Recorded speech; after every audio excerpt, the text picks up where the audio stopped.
आज पदभार स्वीकारला आणि प्रताप सरनाईक स्टाईलने पहिलाच 2 ते 3 महत्त्वाचे निर्णय घेतलेत आपण. हो, महत्त्वाचा निर्णय म्हणजे मला रॅकेट काही तोडायचे आहेत.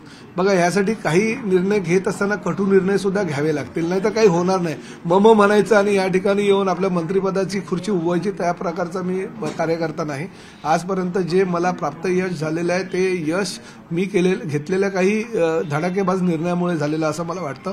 त्यामुळे हे जे रॅकेट आहे, म्हणजे खासगी बसेसचं रॅकेट किंवा बदल्यांचं रॅकेट, हे रॅकेट पूर्ण मोडायचं आहे. मी पहिलाच निर्णय हा घेतला की ऑनलाईन बदल्या करा. आरटीओमध्ये तर होत्याच, परंतु एसटी महामंडळामध्ये सुद्धा ऑनलाईन बदल्यांचा निर्णय घेतला. खरोखर ज्या कर्मचाऱ्याला बदलीची गरज असेल, खरोखर कुटुंबिक काही प्रॉब्लेम असतील का काहीतरी माझ्याकडे यावं, आम्ही त्या बाबतीतला निर्णय घेऊ.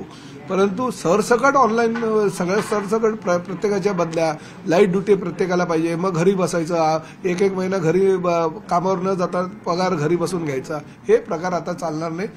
कुछ पाने के लिए कुछ खोना पडता है. कठोर निर्णय घेतले, त्याची जबाबदारी सुद्धा प्रताप सरनाईक घेईल आणि हे निर्णय घेत असताना प्रवाशांना काही सुविधा देता येईल का यासाठी मी प्राधान्य देईल.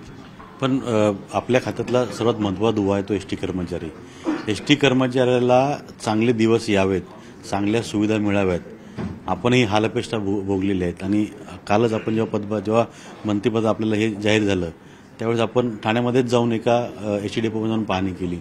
तिथली पाहणी पाहिल्यानंतर काय वाटतं, त्यांना सुविधा मिळायला पाहिजे. काही मंत्री काय करतात की अधिकाऱ्यांना सांगतात की बाबा आपण 4 तारखेला 2 तारखेला किंवा जी तारीख निश्चित होते त्या तारखेला ह्या डेपोची पाहणी करणार आहोत, ह्या आगाराची पाहणी करणार आहोत.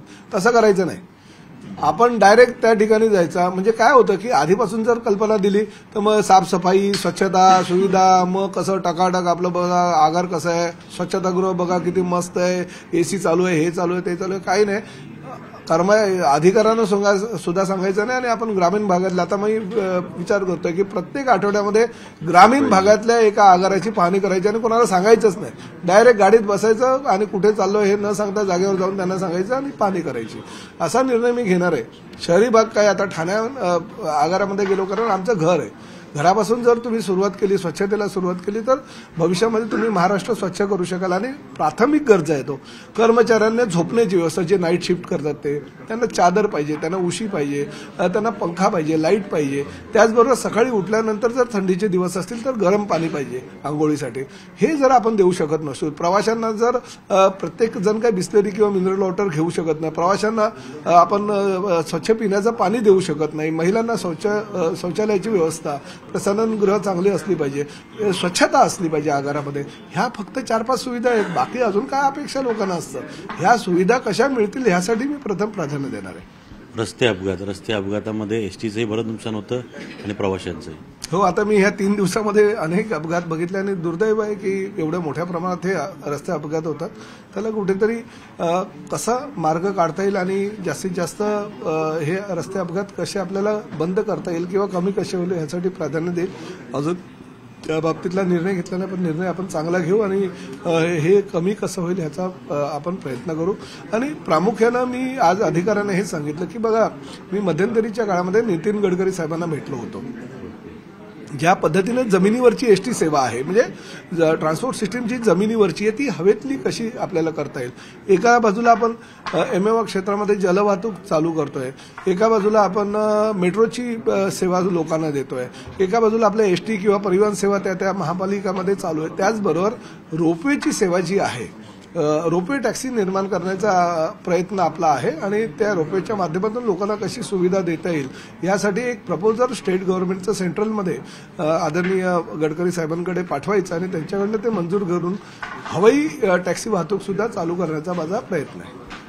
वृद्धांना मोफत एसटी प्रवास, महिलांना 50%, या निर्णयाचे फायदे निवडणुकीत झाले.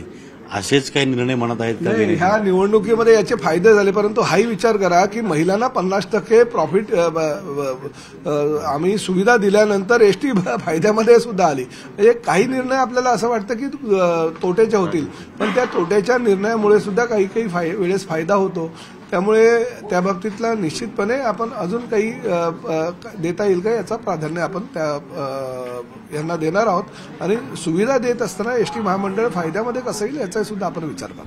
कोकणात जाणाऱ्यांसाठी विशेष करून अतिरिक्त कर किंवा अतिरिक्त भाडं वेगवेगळ्या पद्धतीनं चार्ज वसूल केला जातो, याबद्दल देखील रॅकेट्स आहेत किंवा वेगवेगळ्या खाजगी वाहतूक आहेत, याबाबत काही अद्यापर्यंत काही निर्णय झाले नाही, परंतु आता हा पहिलाच दिवस आहे चार्ज घेण्याचा, त्यामुळे याच्यानंतर काही जेव्हा चर्चा होतील, बैठका होतील, याबाबतीत निर्णय केले जातील. मंत्र्यांची दालनं, मंत्र्यांना मिळालेले बंगले, अनेक मंत्री नाराज आहेत, प्रताप सरनाईक आहेत नाराज. या सगळ्या मंत्र्यांपैकी सगळ्यात जास्त समाधानी आणि खुश जर कोणी असेल तर प्रताप सरनाईक असेल. आम्ही स्वप्नातही विचार केला नव्हता की मंत्रालयाच्या 4थ्या माळ्यावर एवढं एअर कंडिशन दालन आम्हाला मिळालं ना, ह्या सरकारमुळे मिळालं, ह्या महायुतीमुळे मिळालं. प्रताप सरनाईक काय ठाण्यालाच राहतं, मुंबईतही त्याचं घर आहे, त्यामुळे घराचा प्रश्न किंवा दालनाचा प्रश्न माझ्यासाठी नगण्य नाही. मला काम करायचं, लोकांची सेवा करायची, आणि लोकांची सेवा करत असताना मला असंच प्रशस्त दालन पाहिजे, मला असंच बंगला पाहिजे, मला असंच घर पाहिजे, ह्या मताचा मी नाही. मला जे मिळालं त्यात मी समाधानी आहे. मंत्री झालात पण ठाणे जिल्हा पालकमंत्री व्हावं अशी देखील एक इच्छा आहे. ठाणे जिल्हा पालकमंत्रीपदी आपली इच्छा आहे का, आणि जर आपली नसेल तर तिथे कोण असेल आणि कोण नाही, बिलकुल नाही, माझी बिलकुल इच्छा नाहीये.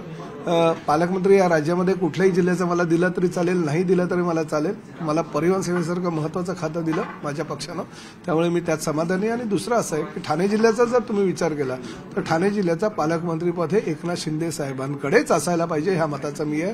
आमचा शिवसैनिक त्या मताचा आहे, कारण ठाणे जिल्हा शेवटी शिवसेनेचा जिल्हा, धर्मवीर आनंद दिघे साहेबांचा जिल्हा असं संबोधलं जातं.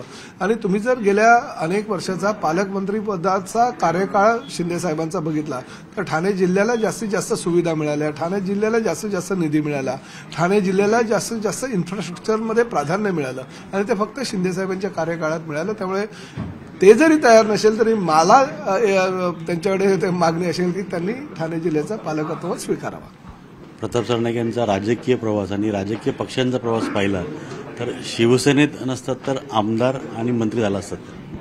हे बघा, आता हा राजकीय प्रवास असतो, कोण कुठल्या पक्षात कुठे होतो असं नाही. कधी कधी मध्यंतरीच्या काळामध्ये नागपूर अधिवेशनामध्ये अजितदादा पवार एकदा असं म्हणाले होते, अरे या सभागृहामध्ये बघा रे, राष्ट्रवादी काँग्रेसची निर्मिती 1999 साली झाली, तेव्हापासूनचे किती राष्ट्रवादीचे आमदार ह्या सभागृहात आहेत, 145 होत आहेत का बघा. म्हणजे ते हास्य विनोदात बोलले होते, परंतु हा प्रवास असतो प्रत्येकाचा. प्रत्येकाला प्रत्येकाच्या प्रवासामध्ये योग्य वेळी योग्य निर्णय घेतल्यामुळे कदाचित कुणाला तरी न्याय मिळत असतो. योग्य वेळी योग्य निर्णय घेतला तर न्याय मिळत असतो, आणि परिवहन खाते जबाबदारी स्वीकारल्यानंतर आता ते जे निर्णय घेणार आहेत यामुळे नक्कीच एसटी कर्मचाऱ्यांचं देखील भलं होईल असंच म्हणावं लागेल, आणि त्यांना देखील मंत्रिपदाच्या शुभेच्छा. Video journalist Sachin Ajit Mandhare, news 18 Lokmat, Mumbai.